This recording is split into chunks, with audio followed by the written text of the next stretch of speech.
Hello and welcome to Season 4, Episode 33 of Logicast, the AWS News Podcast brought to you by Logicata. I'm Carl Robinson, CEO and co-founder of Logicata, and I'm joined today, as always, back from leave. He's had a whole 6 days off work, although one of them was technically a national holiday, so he would have got that one anyway. But it's lead cloud engineer, John Goodall. How are you doing today, John? My knees hurt. I'm not sure whether I should probe into that or not, really, given that you probably haven't been to karate in the last week or so. I was. That's exactly what it was. It was graded on Sunday, and it's 2 and a bit hours of it, and just, fighting against my knees for half the time. Well, at some point you realise you're too old for this and take up cycling like me, which is much better for your knees. So absolutely not. No, I'm too stubborn for that. And it's the knee thing is a thing, actually. If you talk to enough people, about a third of people doing it have some sort of knee thing going on, and are usually in treatment with supports on the knees and all the rest of it. It's a thing. Well, maybe we should get you some calipers like Forrest Gump. Is that more for stretching your spine out? That's just put your foot in a position so your spine's in the right place. It would look funny turning up to user group meetings with those on, but anyway, hopefully it's not going to come to that. Anyway, we're not here to talk about John slowly crippling himself with martial arts. We are here to talk about AWS news, and we are very lucky to be joined today by fellow AWS community builder William Antonio Guzman Bernal. How are you doing today, William? I'm doing great, thanks to God. I'm happy for being here. Good. Tell us a bit about yourself. Tell us whereabouts you're based, what you do for a living, what you do for the AWS community. Okay, so I'm going to start saying that I believe in God, Jesus, and the Holy Spirit. I am, as you mentioned, a community builder for the 3rd year in a row. So it's a great community. We learn a lot of things. I am currently in Colombia, but I live in Chile since 2016. I'm also working for an AWS partner. And I also have co-leading the first AWS users group in Congo, the first one in Paraguay, another one here in Colombia. I've been developer, project manager, support, even math teacher, and my current position is an AWS principal engineer. So, sorry, did you say you set up a user group in Congo? Yeah. That's not in Latin America. Excuse my geography, but no, that's a long way from Latin America. Exactly. It's a funny story about that because a person contacted me in LinkedIn, and he said that he wanted to learn. So we started working together, learning. And he said that he had friends in Congo, in Brazzaville, more exactly, and that he wanted to create something for them. And I said, okay, I already had experience from Paraguay. And I said, why don't we create a users group? We need someone who lives in there, and we can work together with that person. And that person became that group of people. And now we're officially recognized as an users group, the first one in there. Yeah, we are almost 1 year in there. Excellent. And it's still going, right? Still active? Exactly, still active. The last one, we had a webinar about SageMaker in AI. Cool. Well, I think that makes you the person who's traveled the most for the user group cause. I mean, we had an Australian guest previously who was traveling from, I think, Melbourne to Brisbane to run a user group. Vegas. But that's obviously on the same continent, whereas you've gone from Latin America to Africa to set up a user group, which is Yes, but I must state something there that I have not been there. Right? Okay. Exactly. Yeah. But yes, my presence has been virtually all the time. But it's been a great experience. I bet there's an open invitation now, right? Yeah.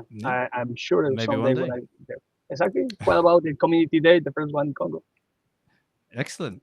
And which category are you in the Community Builder program? There's another point starting there because I applied for DevTools and data.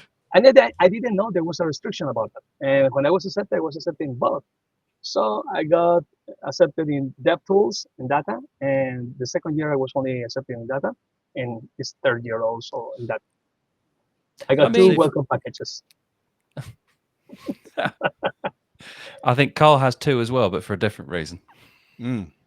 Yes, I've done year 1 twice, but I don't have a year 1 patch, which is a shame. I didn't manage to track down Jason at reInvent and get one of him. So, but the year 2 and 3 patches are just sitting on my desk. I really should do something with those at some point. But anyway, there we go. Well, great to meet you, William, and we're really pleased to have you on the podcast today to talk about AWS news. As regular listeners to the podcast will know, once a week I curate a list of AWS news I share via my weekly AWS News Roundup newsletter, and then normally John picks the articles, but this week I did because John was away.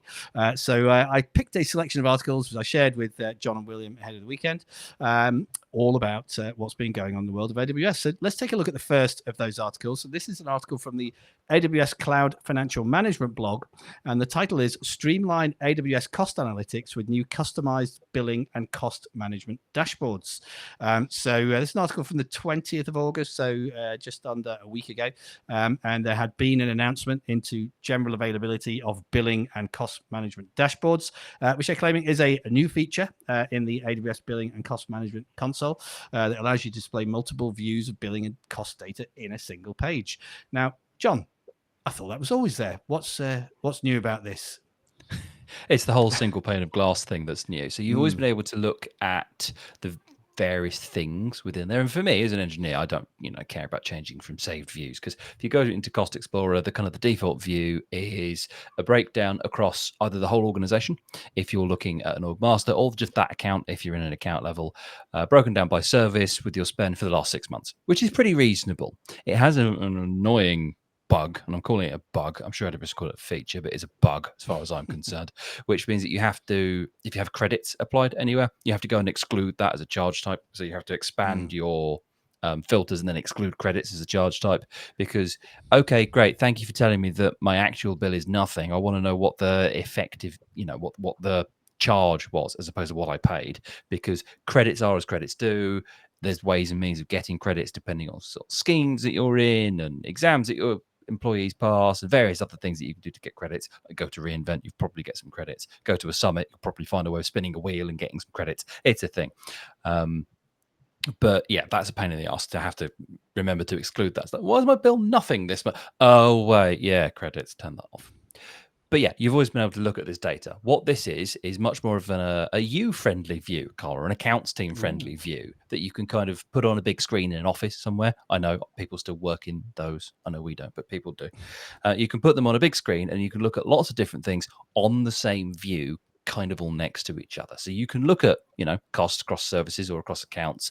You can look at things like your savings plans, utilization versus coverage in kind of one view, which is handy, I guess, because these are things that you want your coverage to be really high and your utilization to be really high, and you kind of want to see them next to each other. And you can also see, one of the examples that they give you here is you've got monthly costs by account versus overall costs next to each other. And that's quite handy, because what you can see is the cost by account, there's top line has sort of gone down, and then overall cost, that's somewhat reflected, because you'd expect that to be the case. But what that would also quite handily show, if you go and look at these things, is if you've got an account that's rather lower in spend, that's at a big uptick and then come down again, you might not see that in the overall cost. And you can see, well, that didn't go, and you can just sort of visually correlate things, which is really handy if you go and look at graphs. So it's a you thing rather than a me thing. I don't know how valuable this is outside of finance teams, though. And to be fair, we should absolutely be doing things for finance teams to make their lives easier, because they have a hard job to start with, particularly when you start having to explain OPEX versus CAPEX versus commitments to, to people that don't really get it. But if you're going and looking at dashboards for anything other than I want to know how things have performed over the last X number of months, you're doing it wrong. Because, hang on, why has my spend done this? You should already know that your spend's doing this. You should have alerts and alarms set up. You should have monitors in place. You should know these sorts of things. And there are other ways of getting this data out as well that have been around for a long time. So I like this, I do, but it's not groundbreaking. They've just found a way of accelerating several graphs into the same web page. Although I'm sure there's various third parties that are going to be quite annoyed about this now, because they're now not needed. Couldn't tell you who, but I'm sure there are some services that now don't need to exist. What are your thoughts on this, William? Do you spend a lot of time in the Cost Explorer dashboard yourself? Yeah, and I'm trying to remember a project where some clients and stakeholders try to visualize all the information. And I said, okay, you can go here, you can enter here, and you're going to see the information you need. And at some points, like John mentioned, it was pretty confidential. but at the same time, I said, okay, I want to have more information. And I said, okay, you can go here. I'm going to create these dashboards for you. If you want to get the daily usage, you come here. You're going to go for the center of costs because they were separated by that. In specifically that company, I had to create dashboard after dashboard after dashboard. So this is not a high impact for most of the use cases. But for specifically, if you want to group a lot of information in a single page, and especially if you want to share that across accounts, that was the case. They had the access on a specific account, and they wanted to see costs for another one. So I think that specific use cases is gonna have a bigger benefit from this feature, and probably, as you mentioned, John, the other companies, the other products that are trying to get information from customers in AWS may have to change their features. They may have to change their app because they can also create this through the API, and they will have to adjust their products, their own products or services for that. And yeah, this is for Cost Explorer only. And I had a bug. I tried to take from last 3 years, and I'm sure that had a cost for that. And I got this red warning of no data available, but I said there's no filter. Try to give me all the costs, and I still get the no data. So when I had to reset to 3 last months. So I'm not sure if this is my case only or this is a general something else that tried to reset. But as a conclusion, it's a good thing. It's not the great thing or the most used thing in Cost Explorer. For specific cases, clients and stakeholders will love you. The rest of us, yeah, good job. Yeah, thank you. I think I'd like this a lot more if you could share it, and I'm sure there's reasons that they haven't done this, but if you could share it outside of AWS without having to build your own kind of custom interfaces, right? Because as it currently stands, yes, you can share dashboards across accounts within your organization or to third-party accounts outside of your organization by using Resource Access Manager, RAM, another great acronym. But the recipient still has to have an AWS account, still have to be able to log into the console and understand what all that means, and that's a pain. Yeah, particularly if you want a finance team to be able to see this data and kind of play around with it. I don't necessarily want to have to start setting up AWS accounts for everybody for just here's a read-only view that you can see on a wall of here's how the bills are looking over the last 6 months or whatever. I'd love to be able to have something that I can share and accepting of the fact that it's public but obfuscated or something like that. I'd like that to be an option. I get why it's not, because it's cost data and it's really sensitive and kind of all the rest of it, but I think that should be up to the user to say, I'm okay with having this particular view be accessible over the internet, either without any sort of login or with like a basic HTTP login or something like that, so that I can put this on a dashboard somewhere. I'd like that, but I get why that's not been done. So you want it in QuickSight, basically. Exactly. I was about to say that you had to make a QuickSight can workaround get in the in bin. QuickSight. Yeah. Thank you. The problem with QuickSight is the problem with QuickSight is it's so horrifically expensive. And it's not only QuickSight because you see the QuickSight in the front, but what happens in the background? Everything that you need to set up to have a single dashboard in QuickSight. Yeah, and you can share it like you mentioned, John, but it's not only I'm paying for QuickSight, I'm paying for all the things that need to be supported to make that single dashboard in QuickSight. That was a slightly provocative statement because I knew it would touch a nerve. It always does. QuickSight can get in the bin. Yeah. Well, on that note, we weren't talking about QuickSight. We were talking about billing and cost management dashboards, a new feature that was launched last week. So I'm going to go and have a look because I find it quite interesting. But hear where you're coming from, that it's not that easy to share with the people who might actually want to read it. But on that note, let's move along to our second article for this week. This is an article on HelpNet security, all about an AWS Trusted Advisor flaw, which allowed public S3 buckets to go unflagged. This is interesting. I don't know how bad or serious it was. There's a subheading here with in brackets, mistrusted advisor. The tool that many people are relying on to flag some of these security flaws for them has failed to tag one of the sort of biggest and more obvious gaping holes in your AWS environment, the public S3 bucket. So, John, we've spoken a lot about leaky buckets in the past, but we haven't spoken a lot about Trusted Advisor. So what's gone on here? No one is doing this by accident. Let's put this out there, right? What this is, so Trusted Advisor, we've spoken about this ad nauseum because I hate it. I don't hate the service, but I hate the billing model because it's tied into your support package. So if you have free or developer support, you don't get access to lots of Trusted Advisor, and it's actually not a bad service, right? Recommendations are by and large pretty good. You have to pay for business support or enterprise on-ramp, which whatever, okay, in order to get full access to Trusted Advisor. And I hate that so much because basically what you're saying is Trusted Advisor is a service that's linked to your consumption of everything else because your support package is linked to your consumption of everything else. So I hate that so much. It should just be it's here, and if you want to use it, it's X amount of money. Take it or not.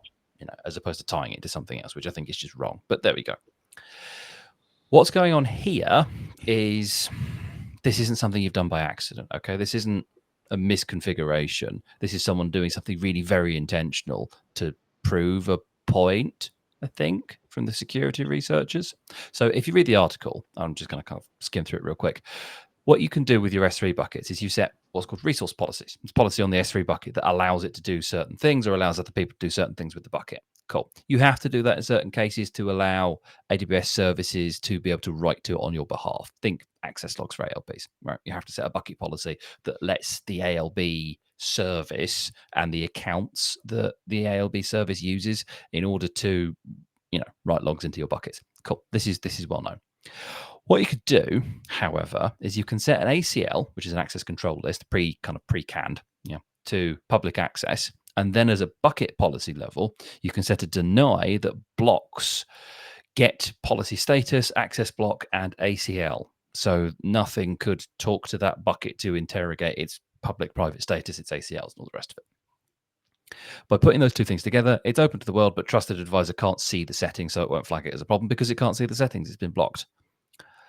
That's not accidental, right? That's very intentional. And the article calls this out. Yeah, it does say could be done by a disgruntled employee or attackers that have gained access to this so that you can then exfiltrate things through that bucket by making it public and then blocking it so that, you couldn't work out that that's gone on. Okay, cool. It does say legitimate users could also misconfigure policies, but you'd have to do that really, you'd have to be very wrong to be denying things in bucket policies because by and large, resource policies are denied by default. So you shouldn't be doing denies in resource policies anyway. You should only be doing allows, right? So you'd be doing something really, really very wrong. And it's not even a problem anymore anyway, because as of June, i.e. a month and a half ago now, I think, it's been fixed so the Trusted Advisor will say, I can't read this, the bucket's blocking me, as opposed to it just silently failing. So this feels like this was, okay, good to find, good to know about, good to get AWS to fix it. But what? Okay, this isn't news. This is just an edge case that someone didn't pick up. What are your thoughts, William? Do you agree with John? Yeah, and I think John stole my words because I will see this blog as an example of testing, not edge cases, because you have to be very sure about what you're trying to break. And I remember, this is not related to this blog, but this to the website. And I remember that in HelpNet Security, I read last year about the bug with S3. Remember when you were charged for accessing things that were not there? But I said, yeah, that blog was interesting. That had a huge impact. All the world was entirely worried about the charges of S3. But this specific one, and it already has been fixed. Probably shows that, they need to implement edge cases before releasing anything. And it also shows that AWS, as some friends have told me, responds faster than other core vendors when the users report flaws or bugs But out of that, there must be a specific reason. Probably you're trying to meet compliance, and you have your security team trying to test if your services and your tools. And I also agree with John, Trusted Advisor, nice to have a free version. Can I have it more? Yeah, pay more. Yeah. So thank you so much. But if you wanted to meet some compliance packages rules, I don't see unusual case for going there, going to Trusted Advisor, and make sure that it's reporting this as a public access. And also, you create a bug, you create a bucket, or you create a dual services or object, and by default, you are denied almost everything. You need to allow specific things. So it's a very specific use case. I don't see it as a general impact. And the blog also mentions that probably the person did get the response, but his question or she is wondering if other users get the same response. If they got the same alert, if they got the same, yeah, we fix it. Probably no, probably yes, but it's not a big risky thing to be considered, especially when a service, if you want to use, you have to pay or you have to get an extra support level. Yeah, thank you so much. I will try to do it another way. Probably I'm thinking AWS config packages or something like that that you can also implement in other ways. Trusted Advisor is, yeah, good, but not as big impact this case. You know what this article is, don't you? Bit of This is the scaremongering to sell it all. bingo! Nail on the head right there. So, right. The firm that found this, Fog Security, has a founder called Jason Cow. He's quoted several times, and he feels that AWS's response downplayed the severity of the issue because, of course, he does. His firm found it, and he's trying to sell a tool. He's trying to sell services. Yeah. And okay, some people may or may not have gotten it. Whatever. They advise people to go and check your public access settings and all the rest of it. And they also recently released an open source tool that helps you scan your S3 resources. So founder finds an edge case, finds it as a really big problem when it's not, moans about it on the internet, and then shills for a tool that his firm's built. Okay, fine. The tool's open source and it's free and all the rest of it. But obviously this is marketing for his company. Oh. It's a different press release, not actually a blog about security. Yeah, this is a okay, cool. You're scaremongering to try and put some noise past your company. Well done, you've achieved that. Go away. To be fair, my views are my own and do not reflect that of my employer. Absolutely. So nothing people need to do here, really, is there? Or have AWS fixed this flaw? So AWS claim to have fixed this within Trusted Advisor, and they claim to have emailed people to say that you had this problem as well. So use tools other than Trusted Advisor as well to work out if people are changing things. I think you said that as well, William. Use things like guard duty to work out if people are turning buckets public and whatever. There's other things in there you can use to solve this. Exactly. And not necessarily going to extra level support. Absolutely. All right. Well, let's on that note, let's move on to our next article for this week, which is an article on the AWS Compute blog about how you can effectively build AI agents on AWS Serverless. So a bit of a Marmite one this for you, John, as we covered in our preamble. You not so sure about AI agents, but you do love serverless. So yeah. So I'm not sure how you feel about this article overall, building AI agents on AWS Serverless. Well, serverless is the right thing to use for everything, as far as I'm concerned, until you discover that it's not. You start there it's serverless first, not serverless only, if that makes sense, because not everything plays well with it, right? Not everything does, but start there if at all possible. So, okay, it's the right thing to start with. And almost all of the services that you're going to kind of interact with now have a serverless option as well, in terms of, your RAG storage and your various other bits and pieces that you're going to use. You don't need to have servers and things sat there permanently to just kind of do these things. And Bedrock is a serverless service as well, because you just hit an API. So it's serverless. Cool. I don't have to care about the rest of it. Brilliant. It does go and talk about Strands Agents SDK, and it's a way of building AI agents with minimal boilerplate. And I don't really understand. I understand the concept of an agent, right? I understand the theory. It's a thing that can sit there and kind of go back and forth with other things to give you a decent output, rather than you give it a prompt and it spits something back, and you give it another prompt and it spits something back. Is if you look at kind of the code example, you give it a system prompt, and then the initial prompt is go and book me a flight to New York, and it will have to go and look at various other things to do that, and reach out to APIs and do state management and kind of all the rest of it. So it's interesting. It's not my bag, as it were, because I'm not a software developer.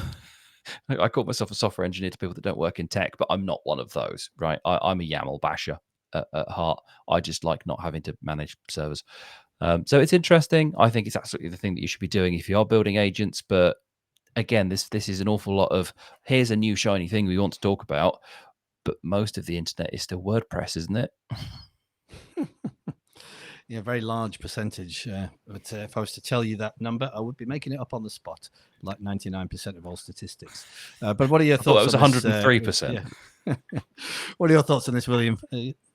Yeah, I saw the blog, and I saw that this person is trying to say there is an evolution. We started here, and you need to go back and forth every time. And no, we go this step, and we advance, and we make this evolution, and now we have this serverless layer where you have different options where you can process your input. And I say, okay, yeah, but to be honest, this is not something I do on a daily basis, right? We all are exposed to AI, especially with AI agents, generative AI, but the whole blog, even with the codes, which are great to follow, they are easy to understand. This is where you get the context, you can expand your context. And for someone who is only for the serverless side, yeah, yeah, it's kind of cool. But someone who is probably more focused on AI, I'm sure he or she will have more options rather than go with the services providing there. So I will need to touch the code. I will need to deploy things to start working with that. But the value, the general value, is that there's an evolution. It started showing from the when you have when you had to go back and forth for all that. Then you can have this other diagram, this other architecture where it learns by itself. You have this bedrock, and now you have this special layer where you have several options for computing, and you can expand the context, the memory, everything, and it invites you to start working on that. It's not something for who is completely new to these AI agents, but it's something that may caught your attention and may invite you to start working with that. Out of that, if you're not especially interested in AI, you can, yeah, thank you. Thank you for the blog, but I'll skip this one. It is a 300 level article, an advanced article. So, it's 300 in both AI and serverless. Let's be honest. Yeah. This is really reasonably advanced stuff, which is kind of why I get a bit lost, because whilst I might be 300-400 level on the serverless side of things, AI, I'm still very much a beginner. And I also like when he tries to show you have security and you have these other services about security where you can vote, you can authenticate and allow everything. Yeah, authorize. Yeah. But still, the essence is AI, and it's not something for who is just starting. So, as you mentioned, it's a 300 level. But I will go with another one. This is what you can achieve once you have completed the basics. And this is the evolution you should be following once you complete the basics. It is quite cool though that they've come out with this new Agents SDK, which is quite nice. It is Python specific, so you have to start working in Python, which is fine because Python kind of runs everywhere. And it's just from what I can see, it's a nice way of just extracting out all of the nasty boilerplate stuff that you'd have to do to get this agentic workflow to work, which is reasoning, pick the tool, do the thing, update your context, loop back around. So you don't have to build that yourself. It's just kind of done within the SDK, which is quite nice. It's a nice thing that you don't have to do, and it just shows, I think, the continuous pace of development within the AI space, because we've gone from nothing to holy hell, what's going on in about 2 years, which is just ridiculously fast. But surely you could just feed that article into an AI tool and say, hey, AI tool, build me one of these to do this, and it will just go off and do it for you. I mean, that's what an agent is. I mean, everyone actually deals with agentic systems now. If you have used ChatGPT in one of the more advanced reasoning models, that's an agentic system. And if you look at something like Perplexity, is quite good at exposing this. If you tell it, use kind of all your advanced reasoning, look at lots of things, it gives you I'm doing this, and I've got this information, I need to feed that back in. It gives you kind of list of many steps that it's gone through. That's an agentic system. So these are kind of proliferating now, but it's a very, very limited number of people that need to know how to build them. I Not us, completely agree apparently. with that. Not us. No, people are still making money on COBOL systems, for crying out loud. I think it's still a couple of developers alive, isn't there? Oh, there's got to be some bank system somewhere will be running on it. Yeah. Some universities have my teachers of my university probably will show up. Okay, let's move along to our next article for this week. It's an article on the AWS Big Data blog, which is not somewhere we normally go. But this is an article about building enterprise-scale log ingestion pipelines with Amazon OpenSearch service, which is somewhere that we sometimes go. I think you mentioned, William, that you are a data category community builder. So maybe I'll come to you first on this one, ask you for your opinions on this. Have you had any experience working with OpenSearch or log ingestion pipelines or both? Yeah, but and from the cost point of view, OpenSearch is something that is not exactly that easy. And when you show a small client and solution that involves OpenSearch, you may try to give him another option, unless it's completely necessary because they already have something implemented that this is necessary OpenSearch. But yeah, you can see that they involve the main spaces of any big data project. And the point they're trying to highlight there is that you can have an ETL fully automated for you. You shouldn't be worried about many technical details. You just go there and you have the ingestion, storage, processing, and visualization to make available the data. But again, if you are in low budget or if you are just trying to take small medium businesses, OpenSearch probably is not the solution for you. I will go, yes, S3 storage for that, but try to avoid it. Unless that's what I have seen in my experience. Because if you click, I remember there was Amazon Periscope. I'm not sure if that was the name. When you got your services deployed in an AWS account and you deploy this Amazon Periscope and it scanned all your account, it gave you the diagram, everything beautiful. And when you try to run the blog, right, it launched an OpenSearch in the background and the costs increased a lot for only having a small diagram of your AWS account. And that's the first thing I noticed. I say, okay, great, lovely, wonderful. I don't have to go all going that. Now AI tools do it for you, but to have OpenSearch only for that, for a small diagram where I can see where I'm deploying, no. So return to the blog is good. If you have an ETL need, you can do it. If you have the budget, go for it. It will help you to release. You don't have to worry about many things except for the cost. Well, I mean, the title is Building Enterprise Scale. So I guess if you need it enterprise scale, then hopefully you've got enterprise budgets to spend. It says that. And then the first line of the article is organizations of all sizes generate massive log volume. No, they don't. And I'm not sure you have seen clients like that. They tell you, we are an enterprise, we're a big company. Okay, so what about doing this? No, we don't have the budget. So are you a big company or not? You want to get to become a big company. Okay, that's the goal. Are you a big company now? Do you have a big budget now? No. So start small and we can scale up. Yeah, I mean, that's spot on, right? Is if you are already enterprise scale and you generate enterprise layers of logs, or you're a startup that generates ridiculous amounts of data for one reason or another, you might need this. If you're not, or your log analytics requirements are quite a lot simpler, or you just want somewhere central to go and look at them potentially, and you don't necessarily need to see all of the really nice visualizations that you get from whatever the name of the thing that's it, Kibana, that's it. Then you don't need this. You could probably look at something else. Or you could look at something like Greylog or whatever, and that will give you what you need if you just want to go and look at stuff in a central place that isn't in CloudWatch. But CloudWatch is getting better as well, so okay. Now that you mentioned that, John, I remember that person, one of those was asked that he had a lot of logs to search, to scan, and he was trying to get something like that and said, give me your volume. How much data are we talking about? Because You can start in S3, and I'm sure you will have services inside AWS that will help you low cost analyze that. Are you trying to make it available for other users inside your AWS account, outside your AWS account, or do you already have a Power BI, Tableau, whatever you name it, right?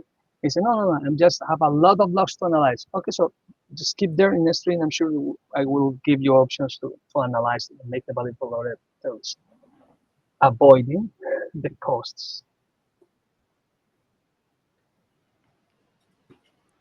Well, let's assume you have got the money. Anything else interesting in this article? I've got loads of money to spend on a log ingestion pipeline. Oh yeah, yeah. You can try OpenSearch. You can go for that. They even have you a single thing, and that's something I also wanted to mention, because right now when you go to an AWS blog and they say deploy the solution, it's there is a big high percentage that what you deploy is going to be working. And I remember the first days when I started with AWS, when you had an official blog and they said deploy, you had a lot of errors. And it was like, okay, here when I read it, it's perfect. But when I deploy, I have this that is not documented in the blog. And am I the only one? And I remember that it was like when you had this video game Crisis. Can you run it? And with some friends, we say, can you run this blog? No. Great. Welcome to the team. We can't, and it shows perfectly in the official blog. But when you once you try to deploy by yourself, you will find a lot of solutions and errors, and probably no solutions at that moment. I'm not saying that this one I have not deployed yet, but I remember that kind of situations. Can you run it? No. Welcome to the team. Well, there is an article. There is a paragraph at the end about how to nuke it to avoid any ongoing charges if you have been playing around with, with deploying this. At least you can take it all back to zero. Anyway, on that note, let's move to our final article for this week. And this is an article on the AWS News blog celebrating 10 years of Amazon Aurora innovation. So Aurora apparently now 10 years old, and huge amounts of innovation in all AWS services, but an awful lot has happened with Aurora since it was launched 10 years ago. So John, thoughts on where Aurora has got to in the last decade? I'm just trying to see if I can see myself in any of these pictures on the article, because I was in that presentation. It's just a few black heads at the bottom there. But one of them might be my head. I was kind of sat around the second picture, bottom right. That might be me. I was just kind of, I was sat around there. I got really lucky with that session because I was there a bit late, and they just went, there's some accessible seats at the front that haven't been filled. You go sit there. I was about 2 rows from the front, which is great. Right, on message rather than, I can see me, which is always fun in these pictures. So 10 years. I didn't know it'd been around for that long. I knew RDS had been around for a while. I didn't know Aurora had been around for 10 years, which is just mad. I mean, some of the things that they've done are really cool. Some of the things they've done are really kind of mundane. You'd sort of expect them to do, right? Reader endpoints, fine. Cross-region read replica, that's really cool, because odds are if you're doing something cross-region, you don't necessarily need your writes to be as quick as your reads. And if you've already done the work to use a read replica, you can use the quick read of a local read replica and tolerate the slower writes or queue your writes or whatever and just kind of work with it that way, which is really quite cool. That's really cool. And that, I think, was sort of a preview of where we've ended up with DSQL, because what they've done is they've managed to make physics cooperate, and they sort of punch the speed of light in the face, which is really, really impressive. That's the more recent stuff, and stuff in between you'd sort of expect them to do, integrations with this, that, or the other. The zero ETL stuff that they went on about quite a lot about 18 months ago now, I think. PG vector stuff for RAG and vector storage, which again, cool. Okay, more AI schmoo. Serverless that was serverless and then wasn't serverless and now is serverless again, which that one bothers me, because for the uninitiated, Aurora Serverless V1, true serverless, scaled to 0. V2 wasn't. You had to have a minimum of 0.5 Aurora capacity units provisioned at all time. And then reasonably recently, they've managed to get that back down to 0 again. So now it's true serverless again, but only if you're post a certain version. So good. We like that. I like the zero ETL integrations with various things because I don't like writing ETL systems if I can help it. Regular listeners will know one of the first things I ever did was on an ETL system for a bank. So I have no love at all for ETL systems because they're horrible things to build and maintain. So anything that's zero ETL is good for me. And then maximum storage capacity to 256. What's that? Tebibytes? Tebibytes? Yeah, How would you? TB bytes. Yeah. Which is what an old-fashioned person would call a terabyte. They changed the word, but it's the same kind of exponential expansion, which is just mental amounts of storage as well. Like, who needs that much database? Crikey. Other than maybe someone like Amazon, I suppose. But yeah, I didn't realize it was that old, genuinely. And there's been some really cool stuff built into it, which if you just need a database, you probably don't care about, really, because just use RDS. If you just need a database to do stuff, you don't need this. But if you want serverless, if you want multi-region hot replication, or even multi-region replicas, to be honest, go look at Aurora. There's some really cool stuff that you can do with it. What are your thoughts on Aurora, William? What's your most your favorite innovation in the last 10 years on Aurora? It may sound full or simple, but I remember when I tried this the first time with other developers, and we saw these small options. Oh, look, we have this here, and this is production or dev test. And that was very interesting because we said, okay, we don't want to mess with all the features. We don't want to try that. We just need to have data stored in AWS. We have the data and we need to move to AWS. But we are not sure about how to set the rest of the things. And once we got those two options and they change completely the rest of the setup, we said, okay, this is a great advance. Probably again, from production, dev test. And once you focus on that, we said dev test, launch. We just we obviously we review at the last step, but we were very sure that for the specific needs of the development team that was just trying to start with AWS and data services, the dev test option is great to start. And obviously, if you wanted to move to QA environments, to move to the production account, you will have to go there. But in addition to what John mentioned, which I completely agree, that specific set of options is great, marvelous. When I saw it the first time, you say, "Oh, thank you so much." Someone thought about the developers, because I also remember when I started learning AWS, there was a point when I tried to learn other code vendors, and they were very easy. They didn't let you set up as much as detail as we can with AWS. And that was very good when you know everything, when you know the background, the context, when you have touched the services in your real life. But if you're just starting, you are gonna be confused. You may get lost with all the settings. Yeah, that's for someone who is experienced at that. But I'm not. I'm just trying to save data in a database in this cloud. Production, dev test, lovely, wonderful. Dev test, review, launch. Let's go to the development side.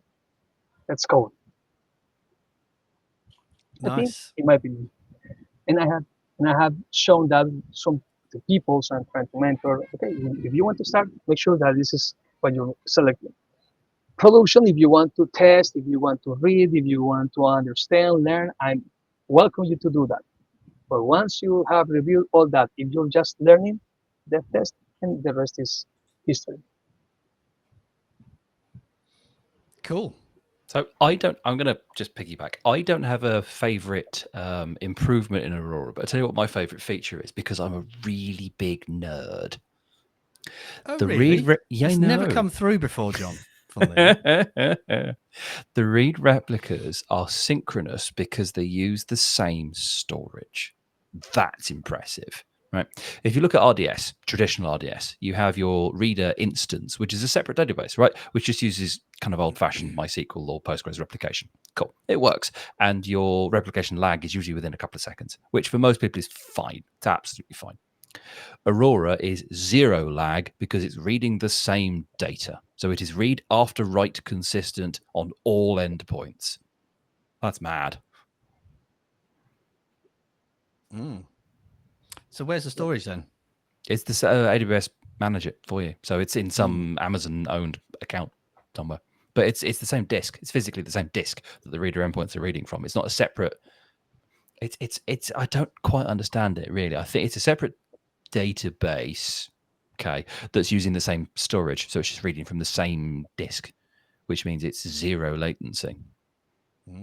You're pro certified. You should know that. Yeah, it was a while ago. Needs to be renewed. I'm not sure it came up in the exam, so maybe it's one of the ones I got wrong. Who knows? But anyway, on that note, we have reached the end of our time for season 4, episode 33 of Logicast. So it just remains for me to thank you, John, as always, for coming back from leave and sharing your insights with us today. And thank you, William, also for joining us and sharing your insights. It's been great to hear what you've been up to in all over the world, apparently, for the AWS community, and for sharing your opinions on this week's news articles. So if you are still listening, thank you very much for listening all the way to the end. If you enjoyed it, please do tell your friends. Give us a recommendation. We are available to download from wherever you download your podcasts. And if you'd like to see the funny faces we're pulling when we're talking to you, then you can also watch us on the Logicata YouTube channel. So we'll be back next week with another episode for you. Until then, thanks for listening. See you again next time. Thanks, guys. See you.